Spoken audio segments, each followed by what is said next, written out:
I think reading this series is doing weird stuff to my head. We find ourselves on the blackened beaches of tonight. Even though this is in the night, when everything is supposed to be asleep, the sea churns on. Look at those vast, dark shadows. They contain the untold terrors of the world. Today we are going to be talking about The Ask and the Answer by Patrick Ness, the second book in the Chaos Walking trilogy.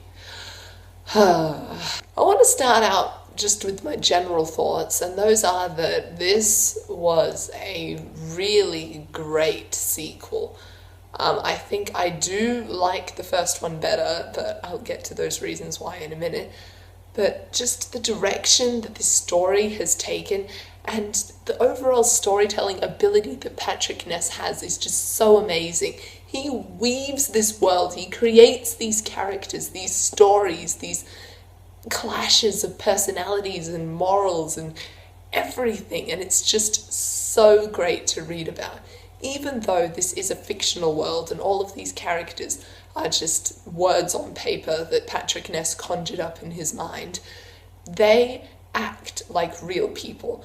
They think like real people that we have in this world, which is what I think makes this series so astounding and gives it the heart that it has. So I gave this book 5 out of 5 stars. It was really great. These books are just on a caliber above lots of others, and they are unlike anything I've ever read, and that is one of the reasons why I just love them a lot, even though they do destroy my soul a little bit.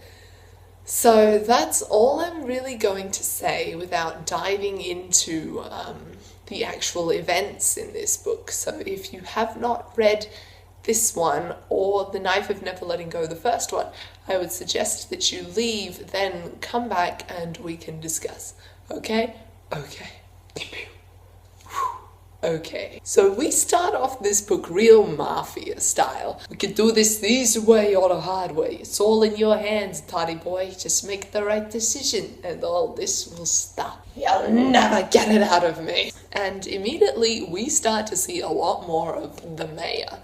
Now, we know that the mayor is the overarching antagonist of this series, but we didn't see a whole lot of him in the first book. He was more of a presence than an actual character, because Todd and Viola were on the run from these people that we didn't really know personally, just from in passing, because Todd didn't know him that well. But boy, does that change. We really get to see a lot of the mayor in this book. And the fact that Todd and Viola were separated for the large majority of this book was just... it made me want to tear my hair out. It was agonizing. Just not both of them having these separate stories that were going on and them not knowing what was happening with the other. It was painful. Since, we get a dual perspective in this, and my first thought when I saw that we were getting a point of view from Viola as well was, oh no, God, no! No, this is Elysian all over again. So I wasn't very optimistic about that, but I found that it was necessary since the both of them had different things that was going on with them, and we get introduced to a lot of new people. Viola learns to become a healer under the watchful eye of Mistress Coyle. Let's talk about her for a second. At first, I didn't know what to think of her. I didn't realize she was going to be such an integral part to the plot as she was, but as we kept going and we kept hearing these things that had happened in her past, like how she was on the council for the city, she had a big part to play in the war with the Spackle, the mayor knows about her, and I thought for a long time that the person that she had saved, that everyone had gotten really upset at her about, was the mayor. But no, it was some bombing crazy lady. The fact that Todd was under the command of the mayor so much, it was so difficult to see him go through all that he was forced to do all of these awful things that he did not want to do at all. And at the same time feeling very guilty about it because he was doing these things. like the one thought that kept him going throughout all of this shit was Viola. He knew that she was still alive, and he was going to do whatever it took to keep her safe and to get her back to him. We find out about the answer, and this whole revolution that started with them was very sudden. One day, like, it's just going about their daily lives that they've come to develop while being in Haven, and now we just get bombs going off everywhere. And the fact that Todd and Viola were torn apart again just after they had come back together was... could nothing go right? No, apparently not. It can't go right. While Viola was caught up in all of this business with the answer, Todd was still stuck in New Prentice Town, whatever. And it got really bad there. Just when he started saying that he didn't feel much of anything anymore, and he was just blocking out all of his feelings because he thought Viola had left him, and he basically had given up his purpose. Like, he thought, without her, what do I do? Like, I don't have anything else. I've got no family. I've got no friends, really. I've got nothing. So when he was in that vulnerable state, it was so much easier for the mayor to manipulate him. When all that shit went down with the climax, man, that was really intense. The fact that Todd was learning to control his noise as a weapon, like the mayor could, the fact that the mayor could just blast people with these thoughts that were like weapons straight into the middle of their brains was so terrifying to me. That has got to be the strongest and most sinister weapon I've ever seen a person have. But the fact that Todd was starting to rise and become a leader, and Viola could see that, and he said, like, if we got to take down the mayor, then someone's gonna have to lead, and why can't it be me and you? And I was just like, yes, Todd. When he was like, I got me a little mutiny going.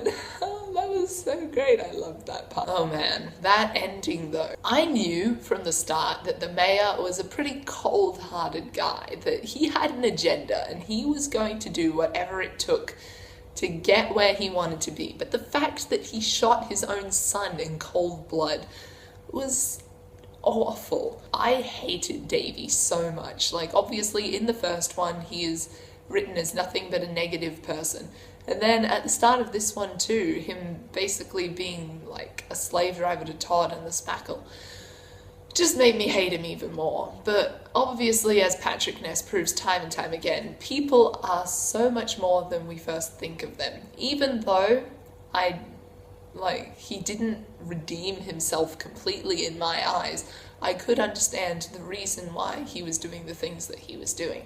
And it must be hard being the mayor's son. And then we had this big back and forth going between Todd and the mayor, and mayor was like blasting him with his noise, and Todd was fighting back and just saying Viola over and over again. And the fact that she was what gave him the strength, and just the thoughts of her and what they had together was the thing that like knocked the mayor out. I felt so triumphant when he fell down, and it was so great. I love them so much. Their relationship has just built so well. Layers upon layers of just their interactions from when they first met to how they are now, to how much they depend on each other and care about each other, is just amazing to me. Individually, they're great characters, but when they're together, they really are an unstoppable force. But that ending though, who saw that coming? Because I knew somehow that the Spackle had to play a role in this book, but I did not expect that. I thought that there were more. I didn't think that 1017 was the last Spackle on the planet. I did think he was going to go back to some sort of tribe, but I thought they were maybe going to help Todd take down the mayor. So that's why I knew that when they took him down, that wasn't the end. Because obviously there was another book.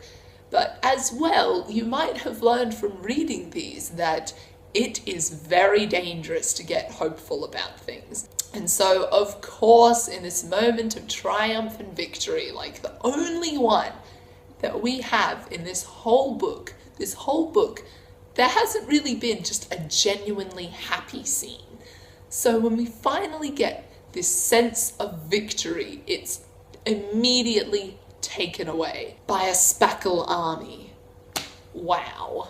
I mean, I really don't want them to fight, because I don't think the spackle are violent creatures. I think that they have the power to be, to coexist in the world.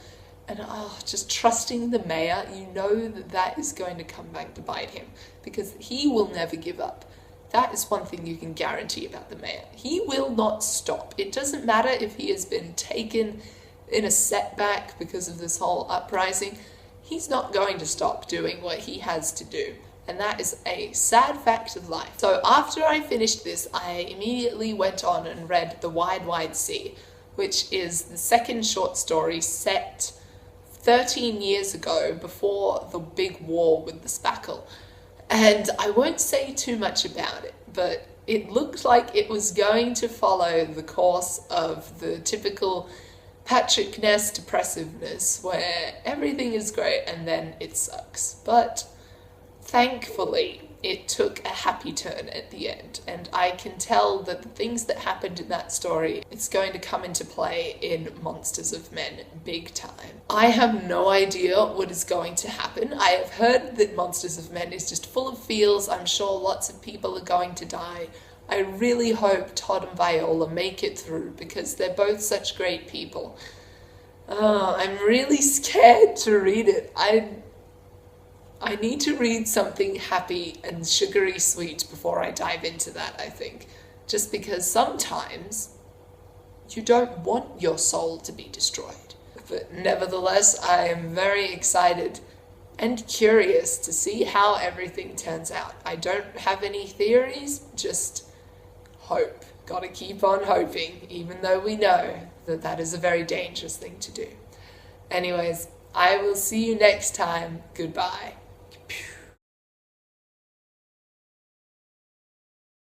Whole big talks of a revolution. Hello. Hello. What are you doing? Reviewing. Get out of here. I just got What is reviewing mean? Book reviewing. How do you book review? You talk about your thoughts. Of To the who? book. The camera, obviously. So do you have to redo it now? No, it's fine. I can edit this out. See ya. Bye.